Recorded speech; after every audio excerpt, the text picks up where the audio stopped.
ওমর এত ভয় পাইয়া ইন্তেকালের কিছুদিন আগে ছেলের নাম আব্দুল্লাহ, আব্দুল্লাহরে ডাইকা কান্না করে, ডাক দিয়া কয় আব্দুল্লাহ মনে হয় বেশি দিন বাঁচবো না, তবে আমি দুইটা দোয়া সব সময় করেছি, আমার মরণটা যেন রসুলের শহরে হয় আর দাফনটা যেন রসুলের পার্শ্বে হয়। কিন্তু আবু বকরও চলে গেছেন, আমার মায়ার নবীও চলে গেছেন, এখন পার্শ্বে তো আয়েশার রুম, আয়েশা যদি অনুমতি না দেয় আমার উপায় নাই, রসুলের পার্শ্বে যেতে পারবো না, কারণ আয়েশার হুজুরা সেখানে তার স্বামী রসুল আছেন, তার বাবা আবু বকর, আয়েশা যদি অনুমতি না দেয় আমি রসুলের পাশে যেতে পারবো না। কিন্তু আমার মনে চায় আমি যেই রসুলের মায়া, যেই রসুলের মোহাব্বত ছাড়া এক সেকেন্ড আমি বাঁচতে পারতাম না, মায়ার নবীও আমাকে ছাড়া কোথাও যাইতেন না। এক পার্শ্বে আবু বকর আর এক পার্শ্বে আমি ওমর, পরামর্শ আমার ছাড়া ওমর আবু বকর ছাড়া করতেন না, ওই নবীরে ছাড়া আমি কবরে গিয়া থাকবো কিভাবে? আব্দুল্লাহ আমার মনের ব্যথাটা আম্মাজানকে একটু বল। আম্মাজান কি জবাব দেয় আমাকে এসে শোনা। যখন ওমর এই কথা বলি আব্দুল্লাহকে পাঠায়, আব্দুল্লাহ গিয়ে আম্মাজান আয়েশার কাছে যখন বলতেছেন, আম্মাজান শুইনা চিন্তায় পড়ে গেলেন যে এখন তো আমি একটু খোলামেলা চলি, কারণ আমার স্বামী রসুল নিচে আর আমার বাবাজান আবু বকর, ওমর যদি আসে সে তো ভিন পুরুষ, আমার হুজুরে আসলে আমি কোথায় যাব, কেমনে চলবো, তখন তো আমার চলাফেরা একটু হিসাব করতে হবে। আম্মাজান বলে আব্দুল্লাহ তোমার বাবারে জানায় দাও, আমি একটু চিন্তা করে বলবো। কথা বলিয়া দিল। ওমর পেরেশান হয়ে গেলেন, যদি সুসংবাদটা পাইতাম কলিজা ঠান্ডা হয়ে যাইত। এবার ওমর এই চিন্তা করে আর আল্লাহর কাছে দোয়া করেন। একদিন ওমর মসজিদে নববীতে ফজরের ইমামতিতে দাঁড়াইলেন, দুশমন নামাজের ভিতরে পায়ের উপরে আঘাত করলো, ওমর পড়ে গেলেন। ওই দিনটাও ছিল মুহররম মাসের 1 তারিখ। কি মুহররম? মুহররমের 1 তারিখ ছিল। শাহাদাতে হুসাইনের আলোচনা হয়, ওমরের শাহাদাত মুহররমে আলোচনা হয় না কেন? খবর নাই, জাতির আবেগে দৌড়ায়, বিবেক দুর্বল হয়ে গেছে, ওমর পড়িয়া গেছে, রক্তক্ষরণ হচ্ছে। হঠাৎ সবাই ধরাধরি করলো, নামাজ শেষ করতে না পেরে ওমরের টেনে পেছনে আনলো। ওমর বলতেছে আব্দুল্লাহকে, বাবা আমার বোধহয় বিদায়ের সময় আসছে, আমারে আঘাতটা কি মুমিনে করছে না বেঈমান? নাম যখন কইছে আলহামদুলিল্লাহ, আমি তো চাইছি আমি শহীদি মরণ, বেঈমানের আঘাত যখন আসছে আমার মরণটা তো শহীদ। কিন্তু আমার মনে একটা দুঃখ, আম্মাজানের কাছে বিদায় বেলা আর একবার যাও, আম্মাজান তো আমাকে ওয়াদা দেয় নাই, এখন বিদায় বেলা জিজ্ঞাসা করু আমার দাফনটা কি মায়ার রসুলের কাছে হবে নাকি? আব্দুল্লাহ দৌড়ায় চলে গেলেন আম্মাজান আয়েশার কাছে। আম্মাজানকে যখন বললেন, আম্মাজান চোখের পানি সারিয়া বলে, যাও আব্দুল্লাহ যাও, আমি প্রয়োজনে ভিন্নভাবে জায়গায় যাব, আমার দাফন এখানে না হলে অন্য জায়গায় হবে, তবে ওমরের দাবি আমি পূরণ করে নিলাম। ওমর শুইনা খুশি মনে কালেমা পড়ে দুনিয়ার থেকে চলে গেলেন। রসুলের পার্শ্বে দাফন। এতদিন বাবা ছিলেন আর রহমতের নবী। আম্মাজান আয়েশা একটু খোলামেলা চলতেছেন রুমে। যখন ওমরের দাফন হয়ে গেল, এখন আম্মাজান চেহারা ঢাইকা, মাথা ঢাইকা রুমের মধ্যে ঢুকেন আর বের হন। কি ব্যাপার? একজনে জিজ্ঞাসা করি, কয় আপনি এমন কেন তো করেন, আগে করেন নাই? কয় এখন তো ওমর, আমার তো একটু পর্দার দিকে নজর বেড়ে গেছে।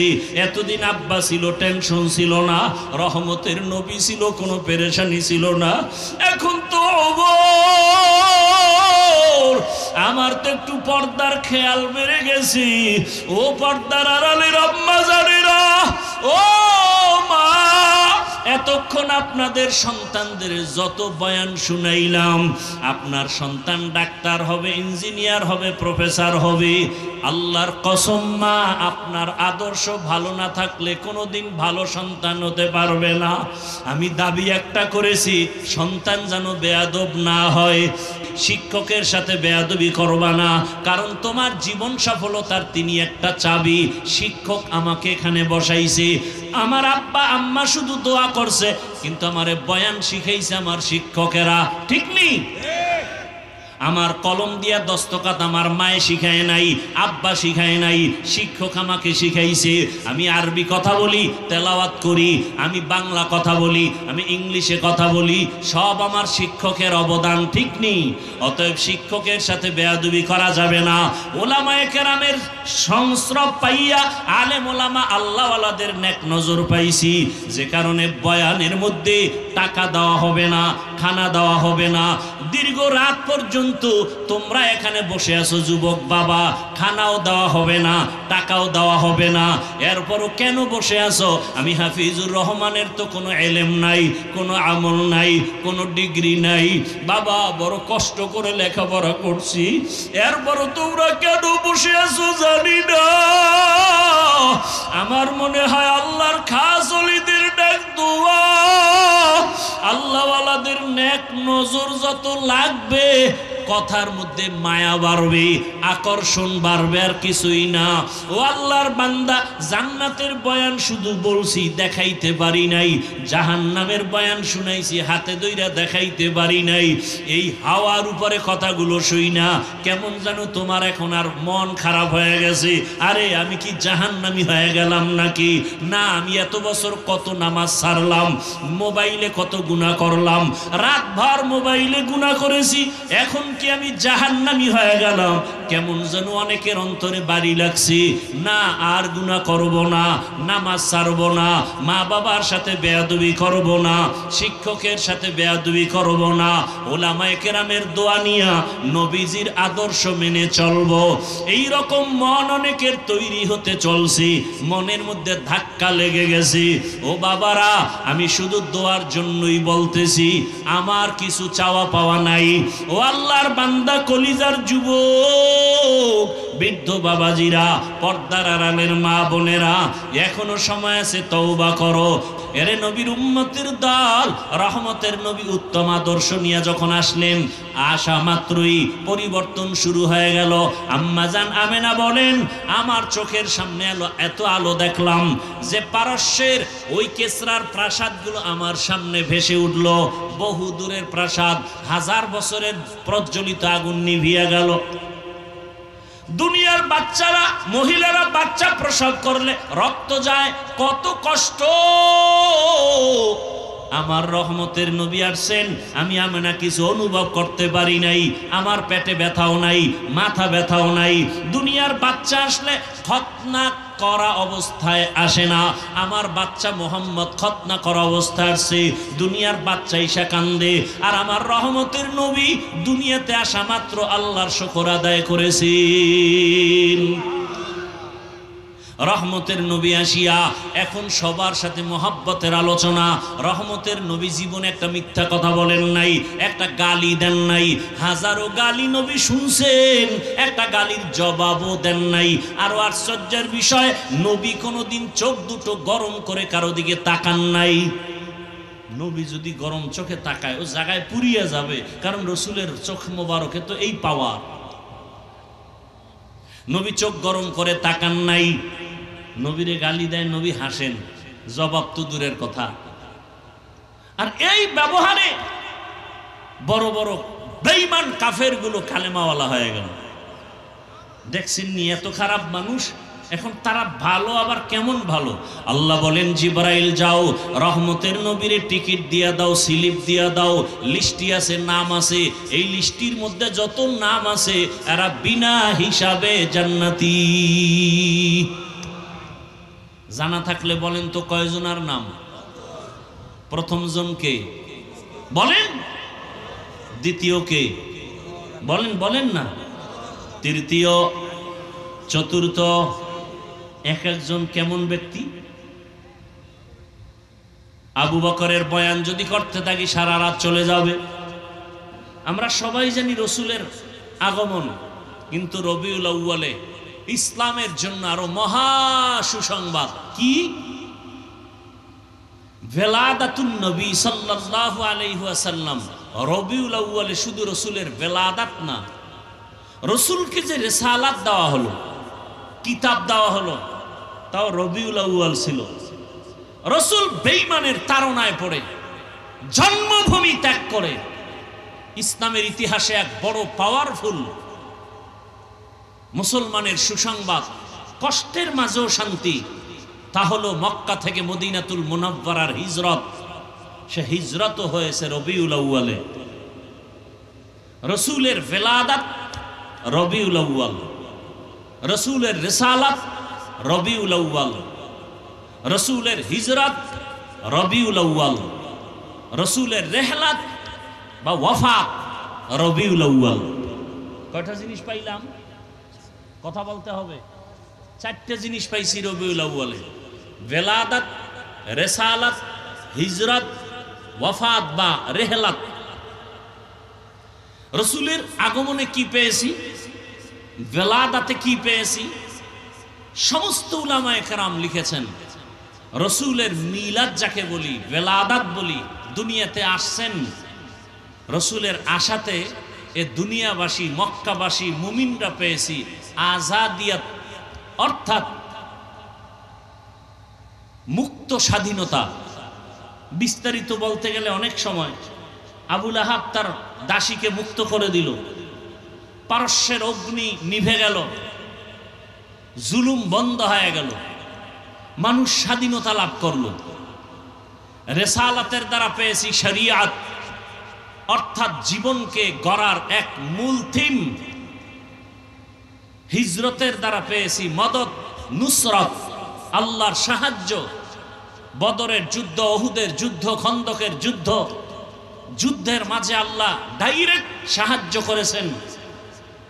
মুসলমান বাড়ি করার সুযোগ পেয়েছে, ঘর করার সুযোগ পেয়েছে, ওপেন নামাজ আদায় করেছেন, দাওয়াতের কাজ শুরু হয়ে গেছে, গনিমতের মাল পেয়েছেন, নিজেরা মোটামুটি একটু স্বাচ্ছন্দ্যে জীবন যাপন করার সুযোগ পেয়েছেন।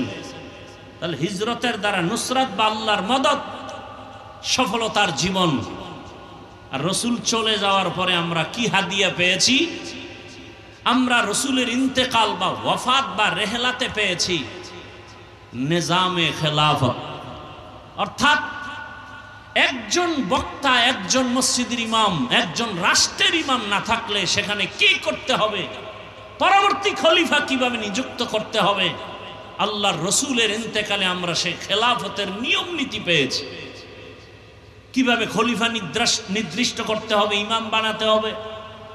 যে আব্রাহাম লিঙ্কনের আদর্শ না মাও সেতুনের আদর্শ না লেনিনের আদর্শ, এখানে আদর্শ হবে রহমাতুল্লিল আলামিনের আদর্শ।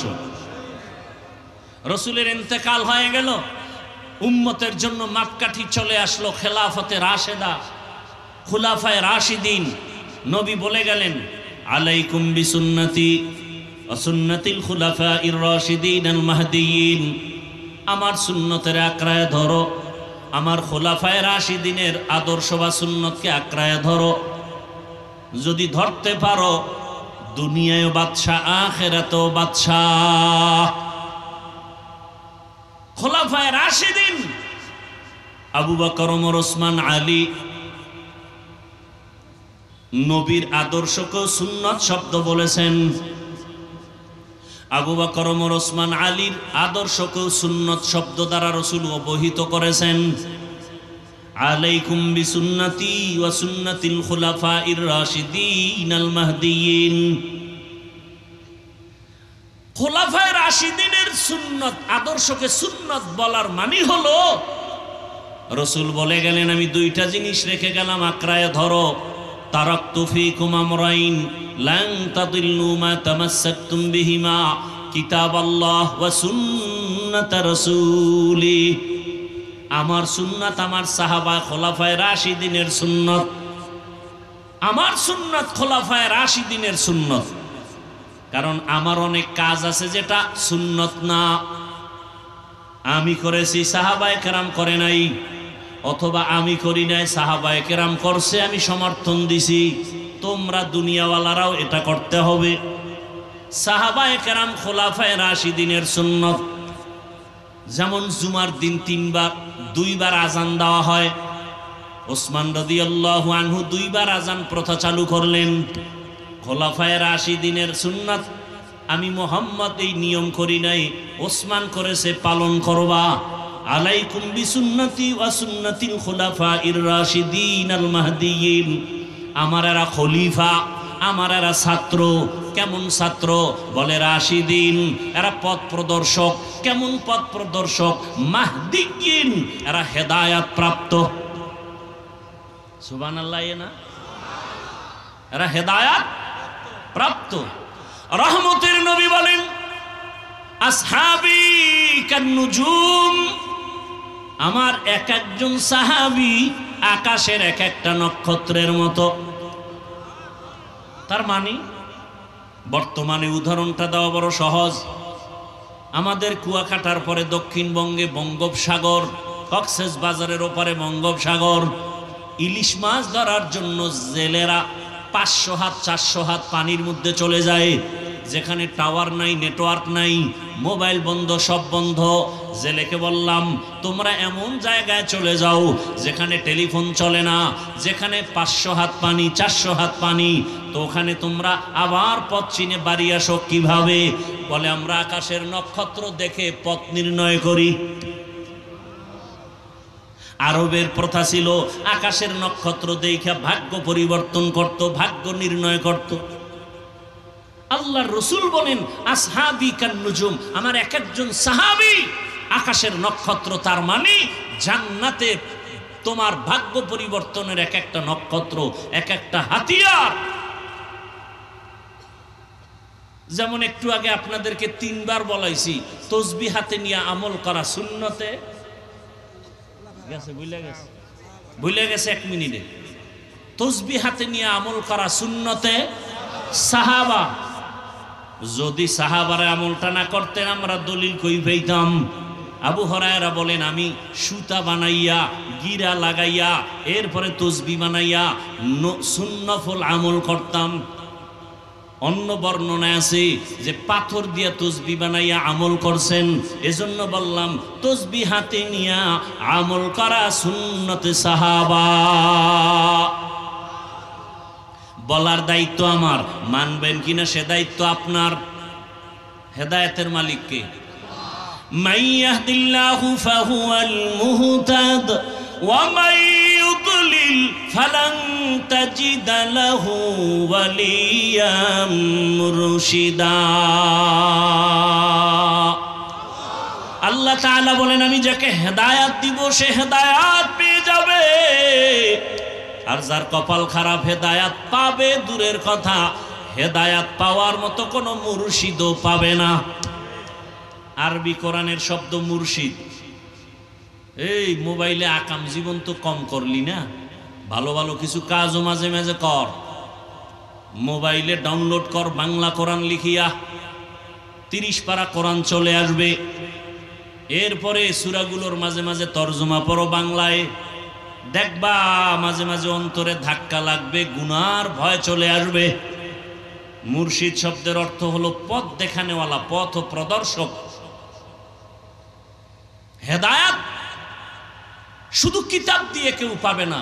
যারা শুধু কিতাব দিয়ে হেদায়াত খুঁজবে, খোদার কসম, খাসারাত দুনিয়া ওয়াল আখিরা, এরা দুনিয়াতেও ধ্বংস, আখিরাতেও ধ্বংস।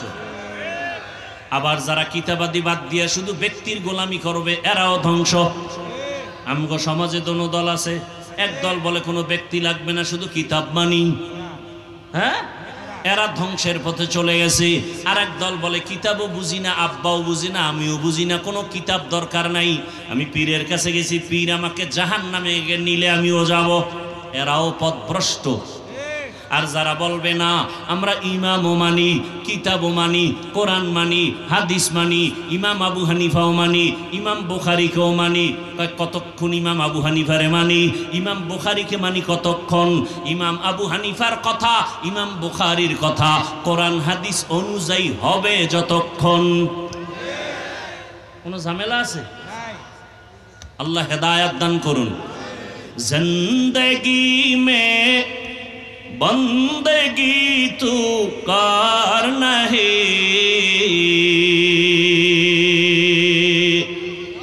जिंदगी में बंदगी तू करना है,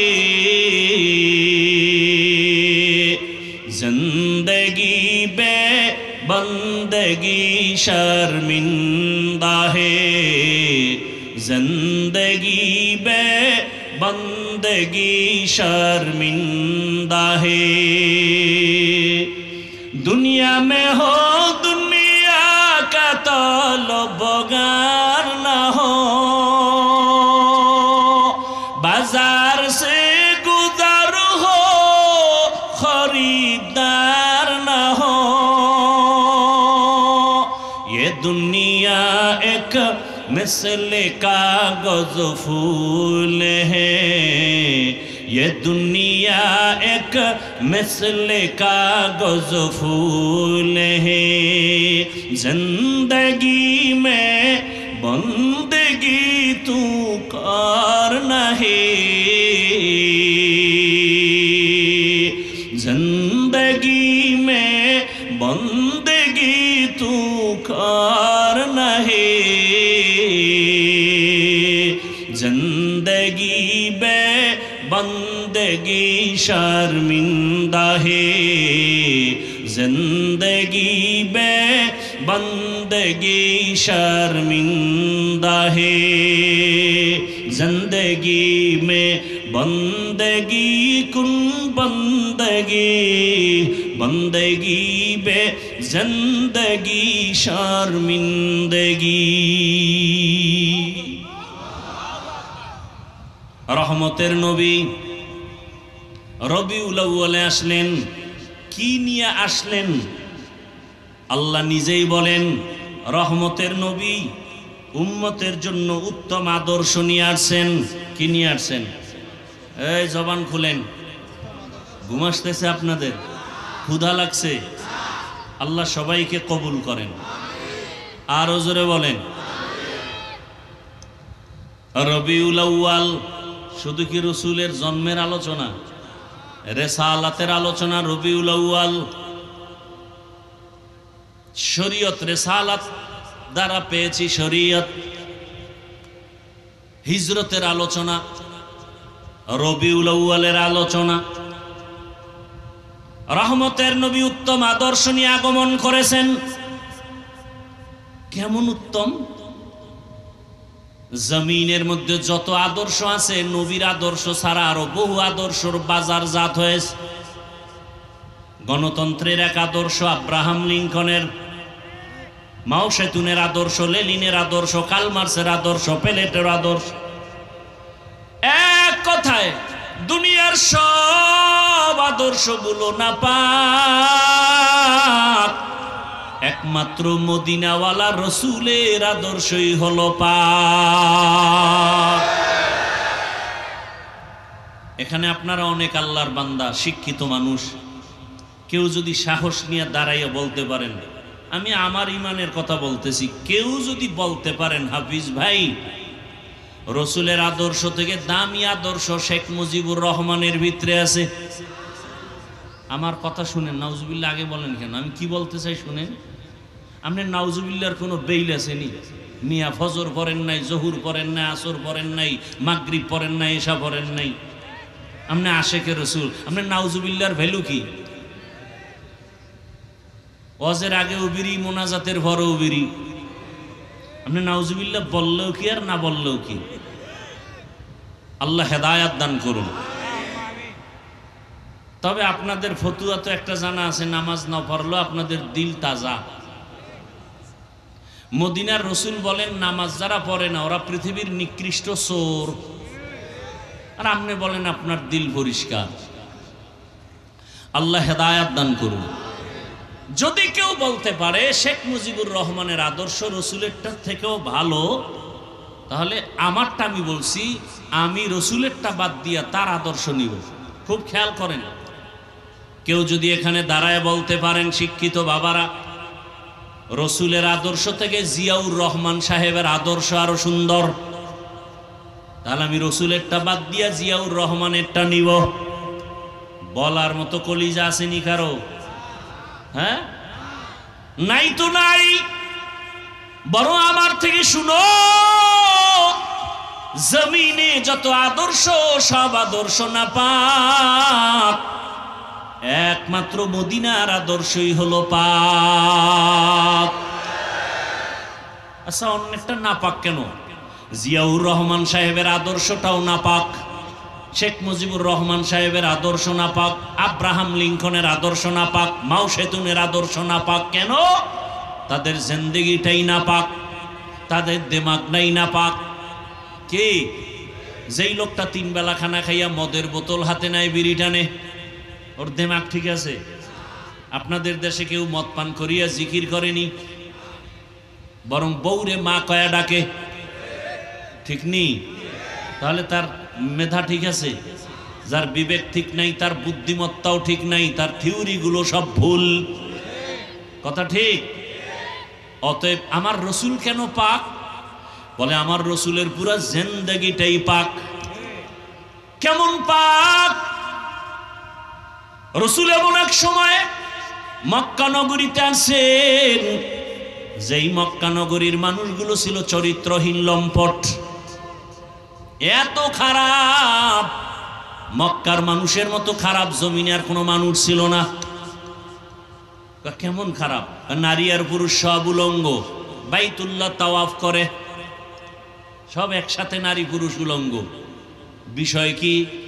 কয় আমগো কাফুর নাফাক, ময়লা, এই জন্য এই কাপড় নিয়ে বাইতুল্লাহ যাব না, লজ্জা, ল্যাংড়া যাবো।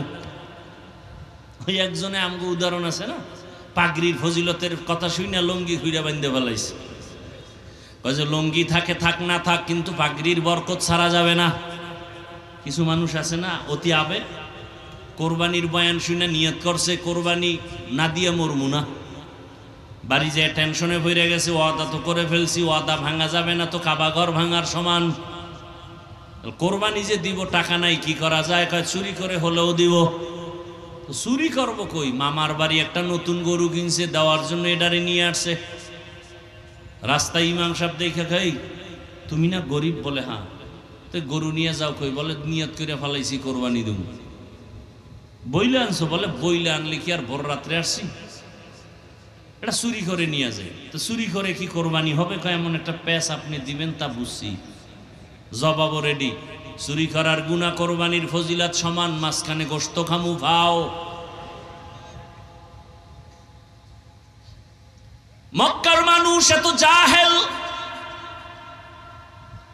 পশু জবাই করিয়া রক্তগুলো দেওয়ালে মাখে বাইতুল্লাহর বরকত মনে করে। আল্লাহ বলে সাবধান, লা ইয়ানালাল্লাহা লুহুমুহা ওয়ালা দিমাউহা ওয়ালাকিন ইয়ানালুহুত তাকওয়া মিনকুম। এই পশু জবাই করনেওয়ালা, তোর রক্ত গোশতর কোনো মূল্য নাই, তোর অন্তরের তাকওয়ার বড় দাম। ইন্না আকরামাকুম ইনদাল্লাহি আতকাকুম। আল্লাহর কাছে আমার চেহারার দাম, বলেন আল্লাহর কাছে আমার কণ্ঠের দাম, আল্লাহর কাছে আমার পোশাকের দাম। قال رسول الله صلى الله عليه وآله وسلم إن الله لا ينظر إلى صوركم وأموالكم ولكن ينظر إلى قلوبكم وأعمالكم। রহমতের নবী বলেন, হে উম্মত, আল্লাহ বান্দার চেহারাও দেখেন না, সূরতও দেখেন না, আল্লাহ তার টাকা মাল দেখেন না, আল্লাহ দেখেন বান্দার কলবের হালাত, তার অন্তরের অবস্থা। हर के दारत खौफे हक दर दिल मदाम जन्नतुल मावा देहद उरा मकाम जुज़बा हक ची जे मखाज इंसो जा फजले उआ मस्ते दर जुमला जहां। মক্কার মানুষ কত খারাপ! মহিলা পছন্দ করে না, বিধবা পছন্দ করে না, কন্যা সন্তান পছন্দ করে না। বাবায় যদি খবর পায় গর্ভের ভিতরে কন্যা সন্তান আসছে, মাথা গরম। অনেক বাবা দুনিয়াতে আসার পর নিজের কন্যাটার গলা টিপে মেরে ফেলেছে। বহু বাবা লজ্জায় বাজারে যায় না, কন্যা হয়েছে এই লজ্জা। এমন সমাজ, মানুষ এত খারাপ, বিয়া শাদির কোনো ভালাই নাই, জেনা চলতেছে অবাধে। বাচ্চা যদি গর্ভে আসে, এই মেয়ের বাচ্চার বাবা কে হবে দুনিয়ার কেউ বলতে পারে না। কয় মেয়েটার স্বামী কেমনি নির্ধারণ হবে? কয় লটারি ফালাও। এই মেয়েটা কতজনার সাথে জিনা করছে, এদের দাওয়াত দেয়, লাইনে দাঁড় করাইয়া এরপরে চেহারাগুলো দেখে। বাচ্চার মা দেখে যদি বলে এই পুরুষ এই বাচ্চার বাবা, তখন থেকে ওই ব্যক্তি ওই মহিলার স্বামী। বিয়ার সিস্টেম দুনিয়া থেকে নিব কি? আলহামদুলিল্লাহ। যেখান থেকে মনে চায় সেখান থেকে পেটে বাচ্চা কুকুরনিরা নিতে পারে, মানুষ নিতে পারে না। কুকুরনি যেখান থেকে মনে চায় সেখান থেকে বাচ্চা নিতে পারে, এটা পশু। মানুষ নিতে পারে না। মানুষ নিতে গেলে সে মানুষ থাকে না, হায়াওয়ান থেকেও খারাপ।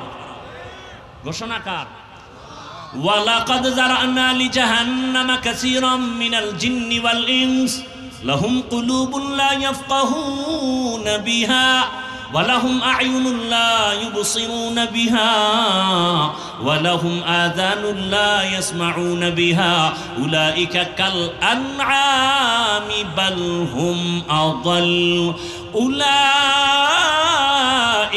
হুমুল গাফিলুন।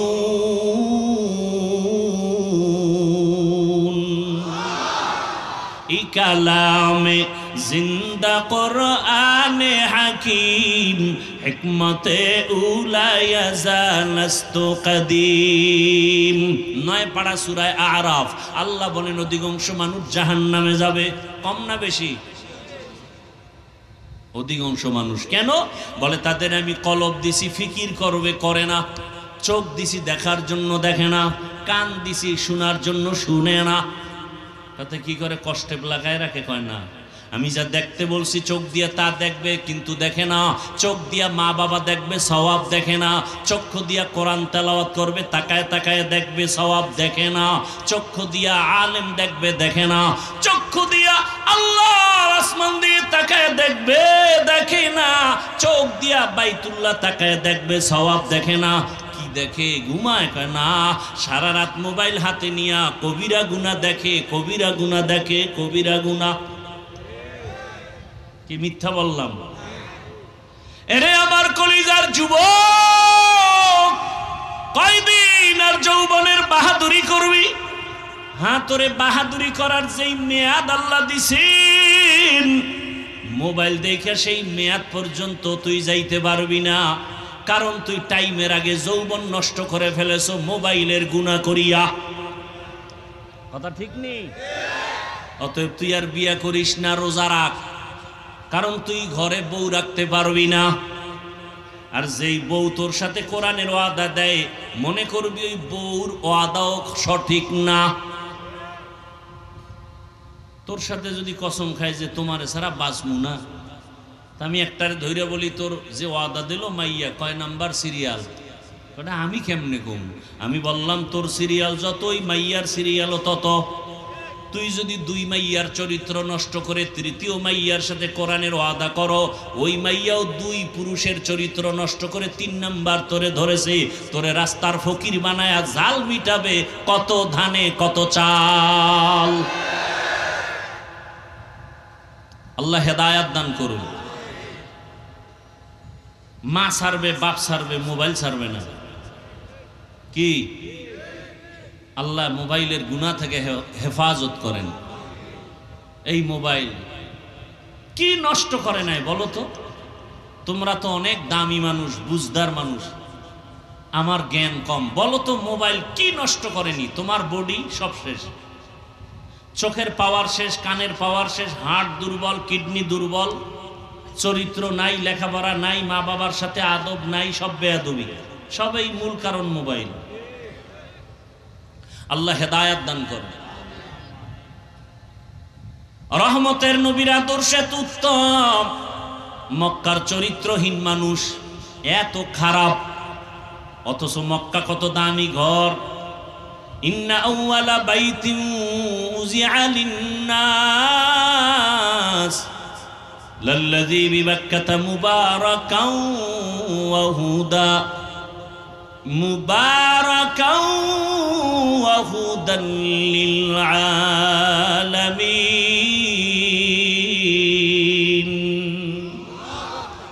এমন একটা দামি ঘর যে তাকাইয়ে, প্রথম তাকাইয়া যা আল্লাহর কাছে চাইবে সাথে সাথে কবুল। কেমন এক ঘর বাইতুল্লাহ, যেই বাইতুল্লাহর সীমানায় কোন মুমিন ঢুকিয়া একবার বলবে আল্লাহ, 1,00,000 বার আল্লাহ বলার সওয়াব। কিয়ামত পর্যন্ত এই বাইতুল্লাহর এরিয়ার মধ্যে সীমানায় কোনো বেঈমান ঢুকতে পারবে না। আল্লাহ বাইতুল্লাহর জায়গার শপথ করে বলে দিয়েছেন, ওয়াত্তিনি ওয়াজ্জাইতুনি ওয়া তুরি সিনিন ওয়া হাযাল বালাদিল আমিন। এত সুন্দর দামি ঘর, সেই ঘরের পাশের মানুষগুলো কেন এত খারাপ? আপনাদের এলাকায় মসজিদ আছে না? কষ্ট হয়? কষ্ট তো আমার হয়। মসজিদের পাশের মানুষ যতটা অন্যায় করবে অন্যদের তুলনায় বাহিরের মানুষের থেকে কি বেশি করবে না কম? কেন? মসজিদ এটা সম্মান করে, কথা ঠিক? তাহলে দুনিয়ার অন্য জায়গার মানুষ খারাপ হবে, মক্কার পাশের গুলো এত খারাপ কেন? নাম্বার 2, আপনাদের এলাকার কোথাও মদের আড্ডা চলে, জুয়ার আড্ডা চলে? আমি তো আর জানি না, বুঝাবার জন্য বলি। যদি চলে তো কপাল ভালো। কোন দিকটা ভালো? রাত যদি না থাকে আলোর মর্যাদা বুঝে আসে না, বাতিল যদি না থাকে হকের পরিচয়ে আসে না। এজন্য হক বাতিলের দ্বন্দ্ব আদম আর শয়তান দিয়ে আল্লাহ লাগায় দিলেন। কিয়ামত পর্যন্ত লড়াই চলবে, লড়াই করে হক বাতিলের দ্বন্দ্বে বিজয়ের পথে আগায় যাও। তো মদের আড্ডা চলে, কিছু ঈমানওয়ালা হালকা যারা মাঝে মাঝে নামাজ পড়ে মাঝে মাঝে পড়ে না, এরা ঈশা আলেম ওলামারে ডাক দিয়া কয়, শুনছেন নি এলাকায় মদের আড্ডা চলে, বন্ধ করতে হবে। এলাকার যে বড় হুজুর সে বলবে তোরা ব, আমি যাই, বলবে। যদি যাইতেও চায় সবাই বলবে না না না না আপনি যাইয়েন না, ওখানে পরিবেশ হয় নাই। এখন যারা হালকা ঈমানওয়ালা ওরা কয় আমরা আগে গিয়ে দেখি ওখানের কি হালাত, পরে হুজুর গনিমু।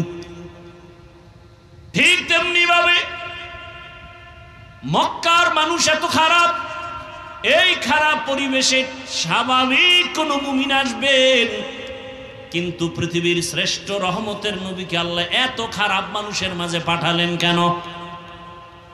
প্রশ্ন বুঝেননি? জবাব দিব না, সংক্ষিপ্ত আকারে একটু ইশারাতান বলবো। রোগী যত বড় ডাক্তার তত বড়, রোগী যত বড় ডাক্তার তত বড়। কেমন ডাক্তার? এমন একজন ডাক্তার আমার রহমতের নবী, কিয়ামত পর্যন্ত উম্মতের চিকিৎসার জন্য আর কোনো ডাক্তারের প্রয়োজন হবে না।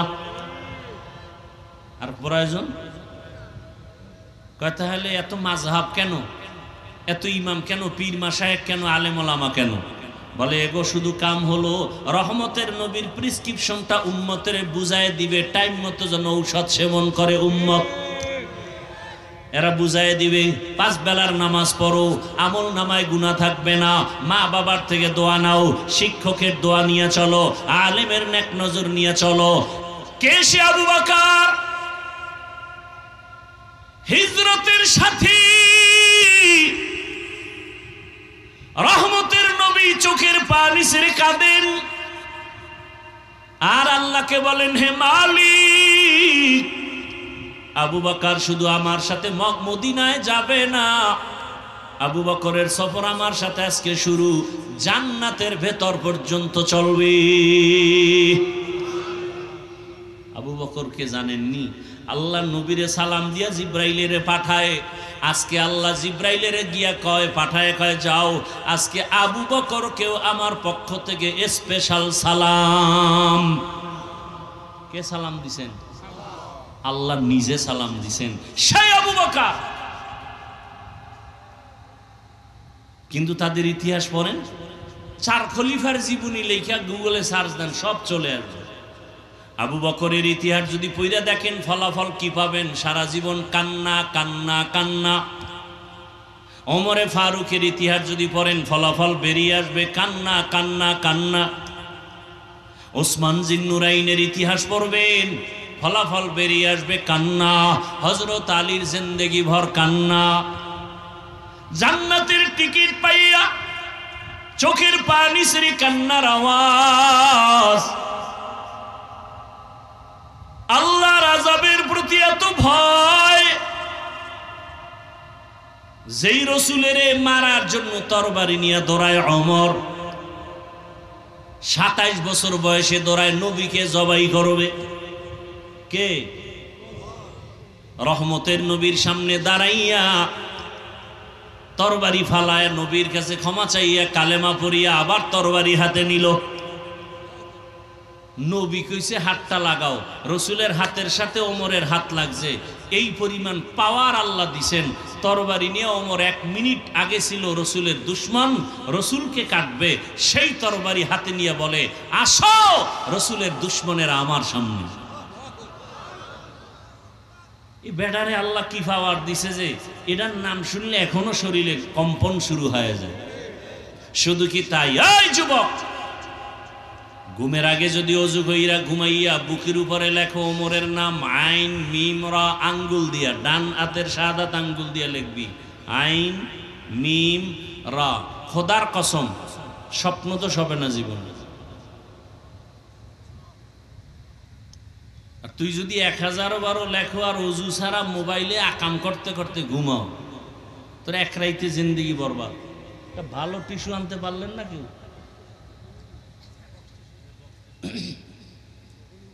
রাগ করতেছেন আপনারা? তাহলে এবার বুঝেন তো, ওমরের নামটা বুকে লেখা থাকলে তাও কি কলম দিয়া, আঙ্গুল দিয়া, শাহাদাত আঙ্গুল দিয়া যদি লেখে তার খারাপ স্বপ্ন দেখবে না। এবার বুঝেন কি পাওয়া। কে সেই ওমর? বাইতুল্লাহ তাওয়াফ করতেছেন রহমতের নবী, সাহাবায়ে কেরামের সাথে ওমরও সাথে তাওয়াফ করতেছেন। তাওয়াফ শেষ, বাইতুল্লাহ তাওয়াফের পরে 2 রাকাত নামাজ পড়তে হয় ওয়াজিব। নবী পরামর্শে বসলেন, তাওয়াফ হয়ে গেছে, নামাজটা কোথায় পড়ব? নবী বললেই হয়ে যায়, কিন্তু নবী মশওয়ারা করেন। আল্লাহর ওয়ার্ডার, মশওয়ারায় বরকত বেশি। একজন সাহাবী বলেন, আমার মতামত হলো হাতিমে কাবার পার্শ্বে নামাজ আদায় করেন 2 রাকাত। একজনে বলে ঝমঝম কূপের কিনারায়, একজন বলে বাইতুল্লাহর দরজার কিনারায়। ওমর বলেন, আমার মত হলো যেই পাথরের উপরে দাঁড়াইয়া ইব্রাহিম নবী ইসমাইলের দিয়া বাইতুল্লাহ নির্মাণ করছেন, ওই ইব্রাহিম নবীর ব্যবহার করা পাথরটাকে মাকামি ইব্রাহিমি বলে, ওই পাথরের পেছনে নামাজ আদায় করি। পরামর্শ শেষ, নবী সিদ্ধান্ত দেন না, অপেক্ষা আসমান থেকে সিদ্ধান্ত চলে আসবে। জিব্রাইল এসে আয়াত নিয়ে হাজির। জিব্রাইল কয়, আল্লাহ আয়াত দিয়ে বলছেন ওমর যে মতামত দিছেন আল্লাহ মেনে নিয়েছেন, আপনাকেও মানতে বলেছেন।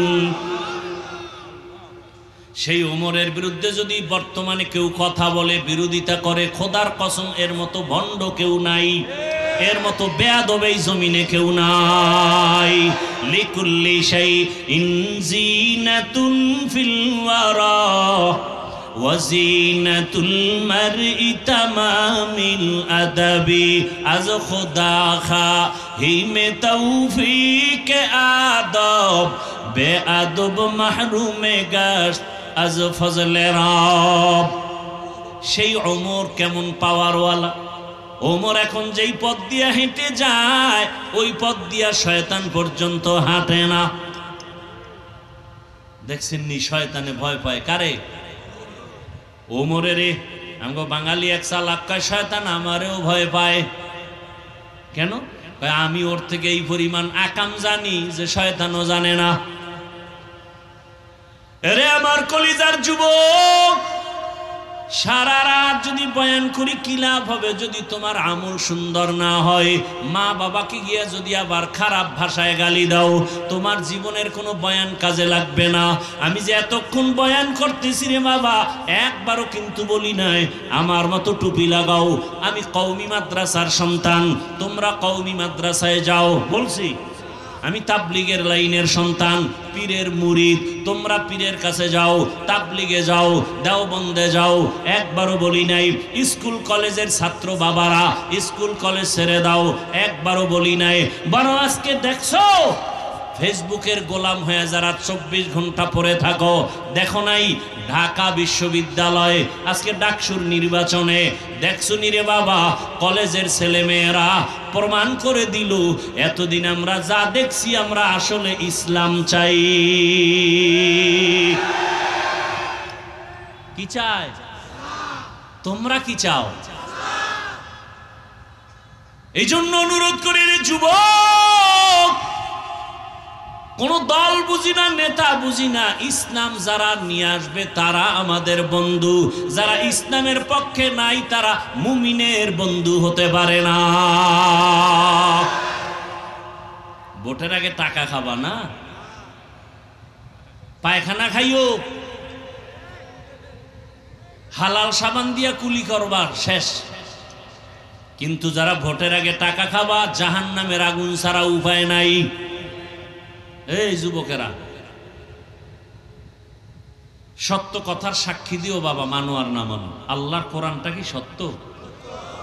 একটু বুঝা শুনে বলো কত পার্সেন্ট সত্য? সন্দেহ নাই? আচ্ছা, কোরআন যে 100% সত্য, কতটুকু? অর্ধেক। তাহলে বলো, যুবকদেরকে বলছি, বলো পুরাটাই সত্য? আচ্ছা, কোরআনের মধ্যে যত বয়ান আছে তাও কি সত্য? সাক্ষী দাও। যুবক বাবারা বলো, এই কোরআনে কি জান্নাতের বয়ান আছে, জাহান্নামের বয়ান আছে? এগুলো বুঝি একটু একটু মিথ্যা? হ্যাঁ, কে জান্নাতে যাবে কে জাহান্নামে যাবে আল্লাহ পাক তাও বলেছেন, ইন্নাল আবরারা লাফি নাঈম ওয়া ইন্নাল ফুজ্জারা লাফি জাহিম। নেক আমলওয়ালারা জান্নাতের পথিক, গুনাহ যারা করবে তারা জাহান্নামের পথিক। বানায় বলতেছি? আচ্ছা বলো তো বাবা, এই বয়ানগুলো আমরা না করলে প্রফেসরেরা করবে, ডাক্তার করবে, নেতা খাতারা করবে। রহমতের নবী যখন জাহান্নামের আয়াত পড়তেন, বয়ান তো পরের কথা, এখনো যাও না গেলে মোবাইলে বের করো, ইউটিউবে সার্চ দাও কোরআন তেলাওয়াত, মক্কা মদিনার তেলাওয়াত শুনো, দেখবা ইমামও কাঁদে, মুক্তাদিরাও কাঁদে, শুধু আয়াত শুনা শুনা। জাহান্নামের আয়াতগুলো তেলাওয়াত করলে যদি কান্না হয়, আর ওই আয়াতের তরজমাগুলো যদি বুঝাইতে থাকি জাহান্নামটা কেমন, কোন গুনাহগারের জন্য আল্লাহ জাহান্নাম বানাইছেন, এগুলো যদি বয়ান করি, এক পর্যায়ে গুনাহগারের কলিজার মধ্যে আঘাত আসতে আসতে ওই বান্দা পাগলের মতো হয়ে যাবে। দুনিয়ার গরম সহ্য করতে পারি না, জাহান্নামের গরম কেমনে সহ্য করব? দুনিয়াতে মশার কামড় সইতে পারি না, জাহান্নামের আযাব কেমনে সহ্য করব? এইভাবে শুনতে শুনতে দিল নরম, যত ভয় আসবে তত গুনাহ ছাড়া সহজ হবে। নেক আমলওয়ালাদের জন্য জান্নাত, গুনাহগারের জন্য জাহান্নাম। জান্নাতটা কেমন আরামের ঘর আল্লাহ তাও বয়ান করেছেন, জান্নাতিন তাজরি মিন তাহতিহাল আনহার খালিদিনা ফিহা। জান্নাত এমন এক আরামের ঘর যেখানে অশান্তি বলতে কিচ্ছু নাই, শুধু শান্তি। দুধের নহর, মধুর নহর, ঝর্ণা থাকবে কত সুন্দর। জান্নাতে ঢুকলে কোনোদিন বাথরুম হবে না, কোনো যুবক যুবতী সুন্দরী সুন্দর থাকবে, কালো হবে না, জীবনে কোনো পুরুষের দাড়ি উঠবে না। জান্নাতীরা জান্নাতে ঢুকবে, ওখানে অশান্তির কিছুই থাকবে না। স্বর্ণের বিছানা, স্বর্ণের পেয়ালা, মখমলের চাদর, এত সুন্দর জান্নাত কারা পাবে? কারা? নেক আমলওয়ালারা, আর গুনাহগারেরা জাহান্নাম পাবে কেমন আল্লাহ তাও বয়ান করেছেন। ওয়াইলুল লিকুল্লি হুমাযাতিল, আছে না নাই? আল্লাহ কয় যারা মানুষের দোষ চর্চা করো, ফেসবুকে গীবত করো, অমুকের বিরুদ্ধে লেখো, আবার বইয়া চায়ের দোকানে গীবত করো, কবিরা গুনাহ করো, এদেরকে আল্লাহ বলেন ওয়াইলুল লিকুল্লি হুমাযাতিল লুমাযা। ওয়াইল জাহান্নামের একটা স্তরের নাম, ভয়ঙ্কর একটা স্তর জাহান্নামের ওয়াইল। এত মারাত্মক ওয়াইল নামক জাহান্নাম। আল্লাহ কয় যারা মানুষের বিরোধিতা করে, গীবত করে, তাদের জন্য ওয়াইল নামক জাহান্নাম। হুমাযাতিল লুমাযা, যারা মানুষের অপমান করে, বানায় বানায় দোষ দেয়, এদের জন্য ওয়াইল নামক জাহান্নাম। ওয়াইলুল লিকুল্লি হুমাযাতিল লুমাযা। এরপরে কি? আল্লাযী জামাআ মালান ওয়া আদ্দাদা ইয়াহসাবু আন্না মালাহু আখলাদা কাল্লা লা ইউমবাযান্না ফিল হুতামা। আর একটা জাহান্নামের নাম কি? হুতামা। কেমন হুতামা? আল্লাহ নিজেই বলে, রাসূল জানেননি। ওয়ামা আদরাকা মাল হুতামা, জাহান্নামটা কেমন হুতামা জানেননি? হুতামা নামক জাহান্নাম আল্লাহ নিজে বলেন নারুল্লাহিল মুকাদা। বাবা বাংলা তরজমাগুলো পইরা পইরা মাঝে মাঝে দেখো। আর আইতাল্লাযী ইউকাযযিবু বিদ্দীন ফাযালিকাল্লাযী ইয়াদউল ইয়াতীম। আবার একদিন সময় পাইলে এরকম ছোট ছোট জাহান্নামের আয়াতের সূরাগুলোর তরজমা পড়ো। আল কারিআতু মাল কারিআ ওয়া মা আদরাকা মাল কারিআ, আছে না নাই? আবার একদিন সময় পাইলে আর একটা সূরার তরজমা পড়ো। আলহাকুমুত তাকাসুরু হাত্তা যুরতুমুল মাকাবির। আর একদিন সময় পাইলে আবার একটা ছোট্ট সূরার তরজমা পড়ো বাংলায়। কেনা লাগবে না, মোবাইলে পড়ো। ইজা জুলজিলাতিল আরদু জিল।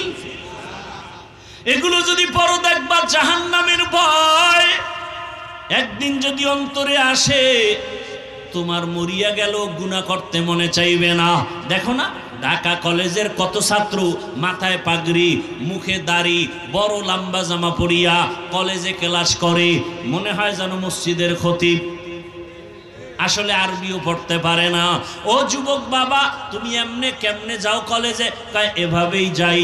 এই সূরাত কেন বলে? উলামায়ে কেরামের নেক নজর রাখছে, আল্লাহর রহমত আমার উপরে আসছে।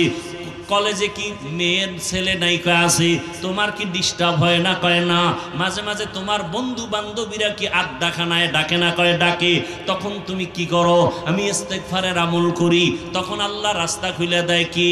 কয় আমার ক্লাসের মেয়েরা, ওরাই আমার পক্ষে বলে ছেলেদেরকে, ও আল্লাহর লাইনে আছে, ওরে ডিস্টার্ব করিস না, আমরা চল। ও যুবক, সারা রাত ওয়াজের দরকার নাই, ভালো করে বুঝো। আমি সারা বাংলাদেশে বলি, যুবক স্কুল ছাড়বা না, কলেজ ছাড়বা না, লেখাপড়া ছাড়বা না। আমি দোয়া করে যাই, আমার দোয়া কবুল হবে না, তবে এখানে বহু আল্লাহর বান্দা আছে, কারো না কারো আমিন কবুল হবে বলে আশা করি। সবাই যদি আমিন বলে কবুল হবে, ওই দোয়ার নিয়তে বলি। দোয়া করে গেলাম যুবক তোমার জন্য। ডাক্তার হও, ইঞ্জিনিয়ার হও, প্রফেসর হও, তুমি একজন এসপি হও, ডিসি হও, এমপি হও, মন্ত্রী হও, তবে দাবি আমার একটা, বেয়াদব হইও না। তোমার ব্যবহারে কোনোদিন যেন মা বাবা কষ্ট না পায়, তোমার আচরণে কোনোদিন যেন শিক্ষক কষ্ট না পায়, উলামায়ে কেরাম যেন মনে কষ্ট না পায়। কারণ তোমার জীবনের সফলতার জন্য এই তিন ব্যক্তি তোমার মূল চাবি। মা বাবার বরদোয়া লাগলে খোদার কসম মরার আগে তুই পঙ্গু হয়ে যাবি। শিক্ষকের মনে যদি কষ্ট দাও, লেখাপড়ার জগৎ থেকে তুই হারিয়ে যাবি, জ্ঞান কিচ্ছু থাকবে না, বুদ্ধি থাকবে না। উলামায়ে কেরামের সাথে যদি বেয়াদবি করো, চরিত্র জীবনে আর তোর সংশোধন হবে না। বুঝাইয়া বললাম, হেদায়েতের মালিক আমার আল্লাহ। ওরে আবু জাহাল, 13 বছর আমার মায়ার নবীকে দেখিয়াও বয়ান শুনিয়াও কালেমা পড়ে না। আর ওমরের মতো বান্দা 27 বছর বয়সে নবীরে জবাই করতে গিয়া কালেমাওয়ালা হয়ে গেল। এমন আল্লাহর ভয় ওমর এত ভয় পাইয়া ইন্তেকালের কিছুদিন আগে ছেলের নাম আব্দুল্লাহ।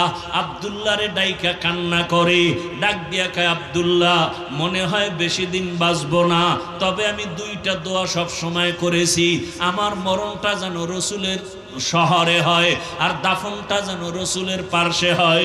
কিন্তু আবু বকরও চলে গেছেন, আমার মায়ার নবীও চলে গেছেন।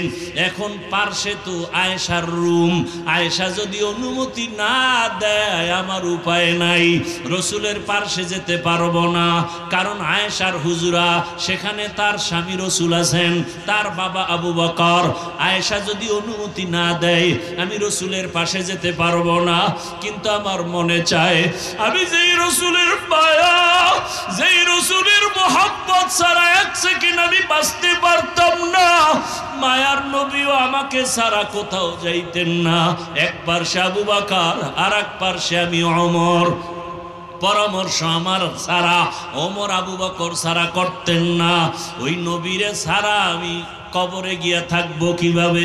আব্দুল্লাহ আমার মনের ব্যথাটা আম্মাজানকে একটু বল। আম্মাজান কি জবাব দেয় আমাকে এসে শোনা। যখন ওমর এই কথা বলি আব্দুল্লাহকে পাঠায়, আব্দুল্লাহ গিয়ে আম্মাজান আয়েশার কাছে যখন বলতেছেন, আম্মাজান শুইনা চিন্তায় পড়ে গেলেন যে এখন তো আমি একটু খোলামেলা চলি, কারণ আমার স্বামী রসুল নিচে আর আমার বাবাজান আবু বকর। ওমর যদি আসে সে তো ভিন পুরুষ, আমার হুজুরে আসলে আমি কোথায় যাব, কেমনে চলবো? তখন তো আমার চলাফেরা একটু হিসাব করতে হবে। আম্মাজান বলে আব্দুল্লাহ তোমার বাবারে জানায় দাও, আমি একটু চিন্তা করে বলবো। কথা বলিয়া দিল। ওমর পেরেশান হয়ে গেলেন, যদি সুসংবাদটা পাইতাম কলিজা ঠান্ডা হয়ে যাইত। এবার ওমর এই চিন্তা করে আর আল্লাহর কাছে দোয়া করেন। একদিন ওমর মসজিদে নববীতে ফজরের ইমামতিতে দাঁড়াইলেন, দুশমন নামাজের ভিতরে পায়ের উপরে আঘাত করলো, ওমর পড়ে গেলেন। ওই দিনটাও ছিল মুহররম মাসের 1 তারিখ। কি মুহররম? মুহররমের 1 তারিখ ছিল। শাহাদাতে হুসাইনের আলোচনা হয়, ওমরের শাহাদাত মুহররমে আলোচনা হয় না কেন? খবর নাই, জাতির আবেগে দৌড়ায়, বিবেক দুর্বল হয়ে গেছে।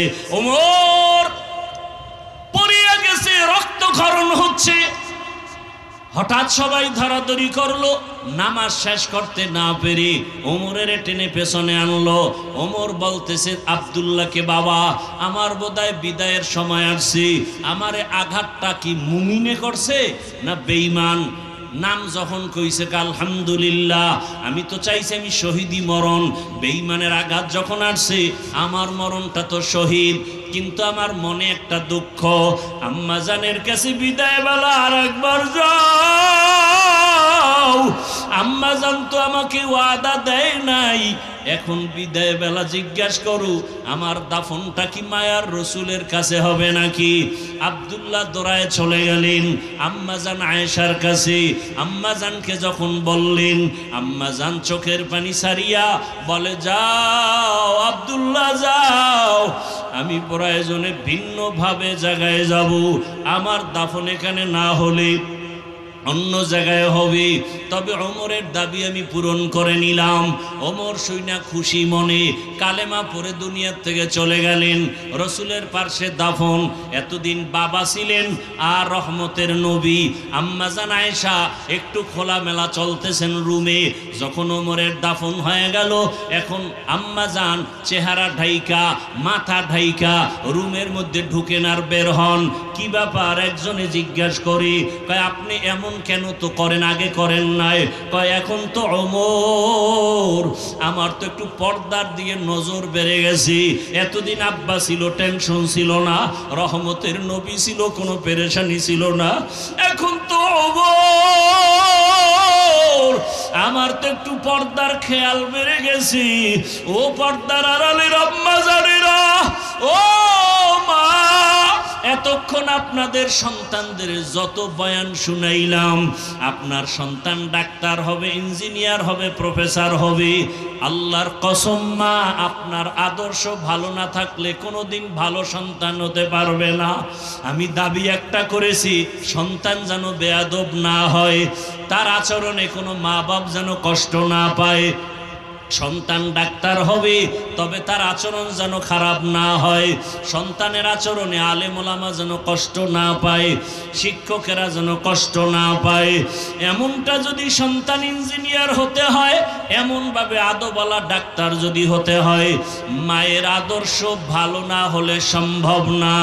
এরে আম্মা জান, আপনাকে আল্লাহ এত সম্মান দান করেছেন, রহমতের নবী আসিয়া 25 বছর বয়সী বড়া যৌবনে বিধবা নারী আম্মাজান খাদিজাকে বিবাহ করলেন। দুইজন স্বামী বিদায়ের পরে রসুল আসলেন, সন্তানও আগে হয়ে গেল। এরে নবীর উম্মতের দল, আল্লাহ এত মর্যাদা আপনাদের বাড়ায় দিলেন রসুলের মাধ্যমে। এরে আম্মা জান, আপনারা নবীদের মায়ের মতো এত দামি, সাহাবায়ে কেরামদের মায়ের মতো আপনারা, আম্মা জান আয়েশার মতোই নারী, ফাতেমা রাদিয়াল্লাহু আনহার মতো নারী, আপনারা তো আলেম ওলামা হাফেজে কোরআনের মায়ের মতোই দামি। এরে আম্মা জান, আপনার মতো কত মা এই এলাকায় এখনো আছে, বেপরদায় চলে না, মোবাইলে সময় নষ্ট করে না, স্বামীর মাল হেফাজত করে, খেয়ানত করে না। আম্মা জানেরা, আপনারা কেন পারবেন না? মনে কি চায় না একটা ভালো বাপ সন্তানের মা হবেন, ভালো আদর্শমান ইঞ্জিনিয়ার সন্তানের মা হবেন, একজন ভালো সন্তানের মা হইয়া অন্ধকার কবরে যাবেন, আপনার স্বামীর নেক দোয়া নিয়ে কবরে যাবেন। আপনার ব্যাপারে কেউ যেন খারাপ বলতে না পারে যে মহিলাটা স্বামীর সাথে ভালো আচরণ করে নাই, মহিলাটা মোবাইলে সময় নষ্ট করেছে, এমন কথা যেন বলতে না পারে। মনটাকে বুঝাইয়া একটু তওবা কি করতে পারবেন না? মনের বুঝায় বলবেন, রে মন, আমার স্বামীর মাল আমি হেফাজত করব, স্বামী চলিয়া গেলে সম্পদ তো আমারই হবে। সন্তান যদি চিন্তা করে বাবায় মারা গেলে সম্পদ তো আমার হবে, এই চিন্তা যেই সন্তান করবে, ওই সন্তান বাবার মালের খেয়ানত করবে না, গুনার পথে বাবার মাল খরচ করবে না। ও যুবক বাবারা, তোমার মতো যুবক তাকায় দেখো, স্কুলে পড়ে, কলেজে পড়ে, চাকরি করে, ব্যবসা করে, র্যাব, আর্মি, পুলিশ, বিডিআরের চাকরি করে, 5 ওয়াক্ত নামাজি, তুমি কেন পারো না? রাস্তায় গাড়ি চালায়, নদীতে মাছ ধরে, জমিনে কাজ করে, 5 ওয়াক্ত নামাজি। তোমার মতো যুবক জেনারেল লাইনে থাকিয়া যদি নবীর আদর্শ মানিয়া চলে, তুমি কেন পারবা না? আমি কিন্তু আবারও বলছি, আমি কিন্তু একবারও বলি না চরমনাই যাও, উজানি যাও, পীরের কাছে যাও, তাবলিগে যাও, কওমি মাদ্রাসায় যাও। আমি কিন্তু উল্টা বলছি, ডাক্তার হও, ইঞ্জিনিয়ার হও, প্রফেসর হও, চাকরিজীবী হও, র্যাব, আর্মি হও, কোনো বাধা নাই, এমপি মন্ত্রী হও, দাবি একটা, বেয়াদব হইবা না। তার মানে বলে দিছি, মা বাবা তোমার সম্পদ, বেয়াদবি করলে মরার আগে ধ্বংস। তার মানে মরবা না, ভুগতে ভুগতে, কষ্ট পাইয়া পাইয়া, জুতার বাড়ি, জায়গায় জায়গায় বেইজ্জতি, শিক্ষকের সাথে বেয়াদবি করবা না, কারণ তোমার জীবন সফলতার তিনি একটা চাবি। শিক্ষক আমাকে এখানে বসাইছে, আমার আব্বা আম্মা শুধু দোয়া করছে, কিন্তু আমারে বয়ান শিখাইছে আমার শিক্ষকেরা, ঠিক নেই? আমার কলম দিয়া দস্তখত আমার মায়ে শিখায় নাই, আব্বা শিখায় নাই, শিক্ষক আমাকে শিখাইছে। আমি আরবি কথা বলি, তেলাওয়াত করি, আমি বাংলা কথা বলি, আমি ইংলিশে কথা বলি, সব আমার শিক্ষকের অবদান, ঠিক নেই? অতএব শিক্ষকের সাথে বেয়াদবি করা যাবে না। ওলামায়ে কেরামের সংস্রব পাইয়া আলেম ওলামা আল্লাহওয়ালাদের নেক নজর পাইছি, যে কারণে বয়ানের মধ্যে টাকা দেওয়া হবে না, খানা দেওয়া হবে না। দীর্ঘ রাত পর্যন্ত তোমরা এখানে বসে আছো যুবক বাবা, খানাও দেওয়া হবে না, টাকাও দেওয়া হবে না। এরপরও কেন বসে আছো? আমি হাফিজুর রহমানের তো কোনো এলেম নাই, কোনো আমল নাই, কোনো ডিগ্রি নাই, বাবা বড় কষ্ট করে লেখাপড়া করছি, এরপরও তোমরা কেন বসে আছো জানি না। আমার মনে হয় আল্লাহর খাস ওলিদের ডাক দোয়া, আল্লাহওয়ালাদের নেক নজর যত লাগবে, কথার মধ্যে মায়া বাড়বে, আকর্ষণ বাড়বে, আর কিছুই না। ও আল্লাহর বান্দা, জান্নাতের বয়ান শুধু বলছি, দেখাইতে পারি নাই। জাহান্নামের বয়ান শুনাইছি, হাতে ধইরা দেখাইতে পারি নাই। এই হাওয়ার উপরে কথাগুলো শুই না, কেমন জানো তোমার এখন আর মন খারাপ হয়ে গেছে। আরে আমি কি জাহান্নামী হয়ে গেলাম নাকি? না, আমি এত বছর কত নামাজ ছাড়লাম, মোবাইলে কত গুনাহ করলাম, রাতভর মোবাইলে গুনাহ করেছি, এখন কি আমি জাহান্নামী হয়ে গেলাম? কেমন যেন অনেকের অন্তরে বাড়ি লাগছে। না, আর গুনাহ করব না, নামাজ ছাড়ব না, মা বাবার সাথে বেয়াদবি করব না, শিক্ষকের সাথে বেয়াদবি করব না, ওলামায়ে কেরামের দোয়া নিয়া নবীজির আদর্শ মেনে চলব। এই রকম মন অনেকের তৈরি হতে চলছে, মনের মধ্যে ধাক্কা লেগে গেছে। ও বাবারা, আমি শুধু দোয়ার জন্যই বলতেছি, আমার কিছু চাওয়া পাওয়া নাই। ও আল্লাহর বান্দা, কলিজার যুবক, বৃদ্ধ বাবাজিরা, পর্দার আড়ালের মা বোনেরা, এখনো সময় আছে, তওবা করো। মদিনার নবীর আদর্শের মালা গলায় লাগাও, 5 ওয়াক্ত নামাজ পড়ো, মা বাবার দোয়া নাও, আল্লাহর কাছে মনে মনে তওবা করো। কাউকে শোনানো দরকার নাই, মনে মনে বলো আল্লাহকে, হে আল্লাহ, জীবনে কত দাড়ি কাটলাম, নামাজ ছাড়লাম, বেপরদায় চললাম, পার্কে পার্কে ঘুরলাম, সিনেমা হলে গেলাম, কত চরিত্র নষ্ট করলাম। আজকে থেকে তওবার নিয়ত করলাম, আর গুনাহ করব না, আর বেয়াদবি করব না, স্কুলে পড়লেও আর নামাজ ছাড়ব না, ডাক্তার হব, নামাজ ছাড়ব না, ইঞ্জিনিয়ার হব, নামাজ ছাড়ব না। আল্লাহর মোহাব্বত নিয়া ওমরের মতো যদি মেজাজ নিয়ে বসো, গুনাহ অবস্থায় তওবা যদি করতে পারো, মুনাফিকি যদি না থাকে, জীবনে তোমার আমার মতো যুবক যদি স্কুল কলেজে জেনারেল লাইনে থাকিয়া নবীর আদর্শ মতে নামাজ পড়ে, আমি তুমি কেন পারবো না, এই কথাটা মনে ঢুকাইয়া তওবার নিয়ত যদি করতে পারো, খাঁটিভাবে মুনাফিকি না থাকে, খাঁটি তওবার নিয়ত যদি থাকে, দুটো হাত আমার আল্লাহকে দেখাইয়া দাও। আয় আল্লাহ, হাতগুলো কবুল করে নেন, তওবা কবুল করে নেন, তওবার উপরে মজবুত হইয়া চলার মতো তৌফিক দান করেন, আমিন। আলহামদুলিল্লাহি রাব্বিল আলামিন, ওয়াসসালাতু ওয়াসসালামু আলা সাইয়্যিদিল আমবিয়া ওয়াল মুরসালিন ওয়া আলা আলিহি ওয়া আসহাবিহি আজমাইন। ইয়া আরহামার রাহিমিন, ইয়া আরহামার রাহিমিন, ইয়া আরহামার রাহিমিন, রব্বিরহামহুমা কামা রব্বায়ানি সগীরা। আল্লাহুম্মা ইন্নাকা আফুউন কারীম, তুহিব্বুল আফওয়া ফা'ফু আন্না। اللهم إنا نسألك رضاك والجنة ونعوذ بك من سخطك والنار. يا حي يا حليم يا عزيز، بحق إياك نعبد وإياك نستعين. اللهم ارحمني بترك المعاصي، اللهم ارحمني بترك المعاصي، اللهم ارحمني بترك المعاصي. اللهم إنا نسألك علما نافعا ورزقا واسعا وشفاء من كل داء. اللهم إنا نعوذ بك من البرص والجنون والجذام وسيء الأسقام. ও দয়ার মালিক, কুদরতের নজর দিয়া দেখেন বিশাল ময়দানে খোলা আসমানের নিচে বসারও ভালো বিছানা নাই, খানা নাই রে আল্লাহ। কুদরতের নজর দিয়া দেখেন আপনার বান্দারা কি জন্য হাজির হয়েছে। কত উলামায়ে কেরাম আপনার দরওয়াজায় হাজির, ব্যবসায়ী চাকরিজীবীরা হাজির, মা বোনেরা হাজির, আমার কলিজার যুবক ছাত্র ব্যবসায়ী সবাই হাজির। ও আল্লাহ, জীবনে আপনাকে দেখি নাই, ও আল্লাহ, শয়তানের ধোকায় পড়ে গুনাহ করে ফেলেছি। গুনার কারণে মনে হয় আমার হাত দুইটা নাপাক, গুনার কারণে আমার চক্ষু দুইটা নাপাক, আমার অন্তর নাপাক, আমার জিহ্বা নাপাক। আয় আল্লাহ, দুনিয়ার বাড়িওয়ালাদের দরজাগুলো বন্ধ, আপনার রহমতের দরওয়াজা খোলা। আমরা গুনার কথা স্মরণ করি আপনার দরজার সি তওবার নিয়তে, কারণ গুনাহ নিয়ে কবরে যেতে চাই না। ওই কবরে গুনাহগারের আযাব বড় কঠিন, হাসরের ময়দানের আযাব বড় কঠিন।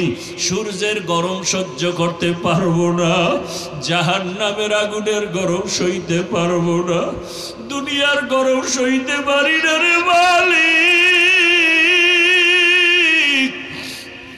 এতটাই যে দুর্বল, একটা মশার কামড় সইতে পারি না। জাহান্নামের আযাব কেমন করে সহ্য করব? ও আল্লাহ, আমরা তওবার নিয়ত করেছি, আর গুনাহ করব না, নামাজ ছাড়ব না, দাড়ি কাটব না, বেপরদায় চলব না, আর মা বাবার সাথে বেয়াদবি করব না, আর শিক্ষকের সাথে বেয়াদবি করব না।